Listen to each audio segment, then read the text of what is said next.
Bitcoin hoodie guy coming back with another KASPA video. We're going to talk about, is KASPA going to be too fast? Before we get into it, could you go ahead and Mike Tyson, don't Jake Paul, but please Mike Tyson the like and subscribe button. All right, so I know someone commented and said that it feels like we're in Groundhog Day because every day we're at 13.8 cents. So yeah, a little bit of that. So if you've seen that movie with Bill Murray, what do we need to do to get out of this? Well, market's been kind of down a little bit. Biden vetoed the bill that would let banks hold crypto. So right now we're just in that sideways action. I like sideways action better than going down. So I'm grateful that it's holding the price it is and waiting for the catalyst. So you can see hash rate is looking good there. And then I wanted to talk about, because I talked about if people, do you think it could get to 1,000 petahashes, which would be 1 exahash? Bitcoin's 580 hexahashes right now, which is 580,000 petahashes. So we're at 300 petahashes, and right now you have Bitcoin at 580,000 petahashes. But someone said they thought they could get to 30 exahashes, which would be 30,000 petahashes. And then someone also brought up a good point that if their hash rate did get up to 1,000 petahashes, which would be 1 exahash, then some miners would be put, some of the miners that people have right now. I can't remember exact one, if it's a KS, one of those miners, then they'd be obsolete. So guys would have to start buying new equipment. So I don't know how high it could get. Do you think it could get to 1,000 petahashes? Feels like that's possible, but maybe it just gets to 500 to 600. You can see we're still kind of about the same there, just right around 90% on, I guess it's a little under 90%, fluctuating there.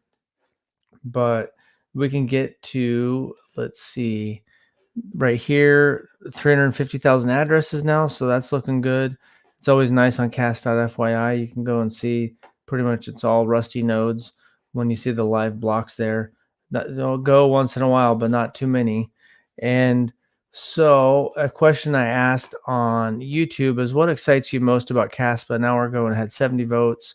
So 10 blocks per second, tier 1 listing, KRC20, growing hash rate.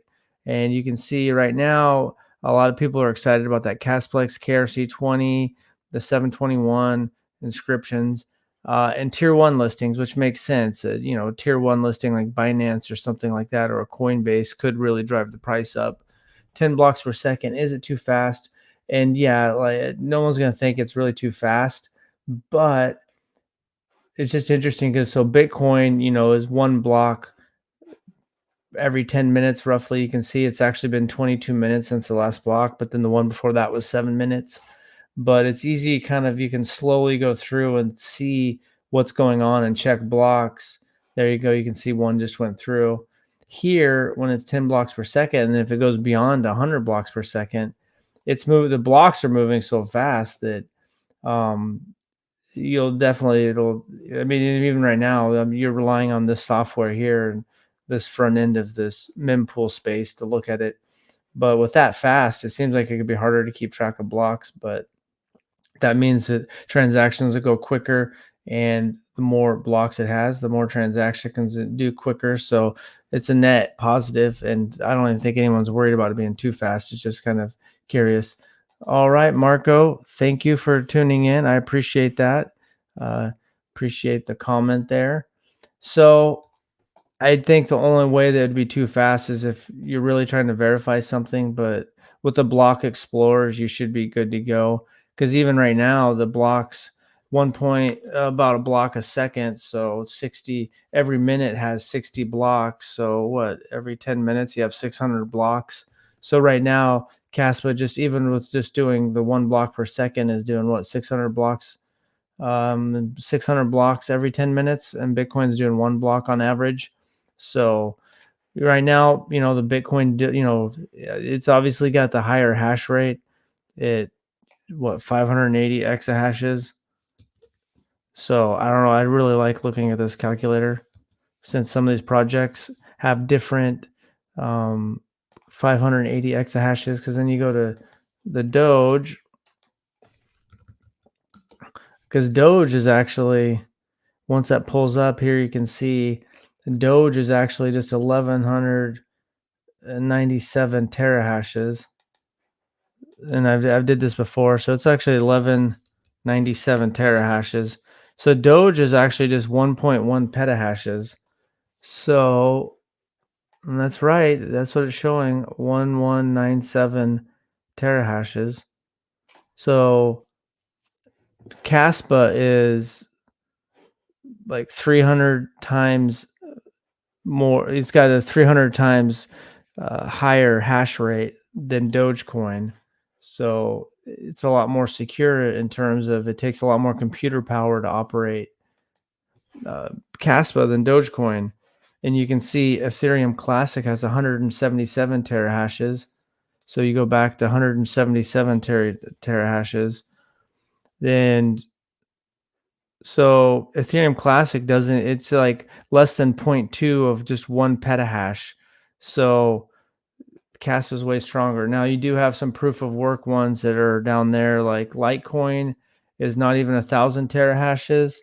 You get down to this one right here. Cadena is 891 petahashes. So Cadena has a stronger hash rate in terms of it's just a larger hash rate. And then I think like maybe BSV or something has some petahash, and maybe Bitcoin Cash too. Bitcoin Cash might actually, where's Bitcoin Cash? But this is just a side thing, is that it shows that the Caspa's hash rate is looking good, and it's just interesting if it could get to 1,000 or where it could end up. And I guess people that invested into miners, you don't want them to have to go out of business right away. When I did meet some guys down in Florida at that collect Trump cards event, and they're from Estonia, and they used to do GPU mining on Caspa, and then once you couldn't do it on GPU anymore, then they're no longer mining Caspa. And then since the Bitcoin halving, there was a couple of days where the runes were really driving up fees, but you can see right here on the mempool that 33 sats per vbyte, that with, you can just check this last block. The Bitcoin mining fees have went down, with the subsidy getting cut in half, and then the fees here is 25,000. So right around the halving, when runes are going crazy, they had crazy fees, but in general, the Bitcoin miners are making less per block now. So that does change the game up. Some people that have more expensive energy are getting cut out. And that same thing will happen to Caspa eventually, is that the people that have more efficient miners and cheaper electricity costs are the one that gets to stay in the game, unfortunately. But hopefully the people that do buy mining rigs that get pushed out made their money back, or if they just hodled enough Caspa and just sold enough to cover their expenses. But hopefully the Caspa price grows enough, because the price has been down a lot, and so there's miners that have taken profit along the way, but they've never really crashed the price. It did get up to 3.5 cents and back down to a penny and a half, and up, went up to 15 cents pretty quick and back down to 10. Same thing, up to 18 cents and then back down here, and you can actually see we've rebounded pretty good. So that's what I guess I got for today. It's, basically it's kind of like Groundhog's Day. Price is going sideways, but we're getting close to the end of this. I mean, it's still fluctuating around, so we're pretty much almost all the way there, where all the blocks are using the Rusty nodes. But you can see, depending on what miners, hash rate is flexing around, new miners coming on, some miners coming offline, then we're fluctuating right there around 85-90%. But once that's done, then that's going to pave the way.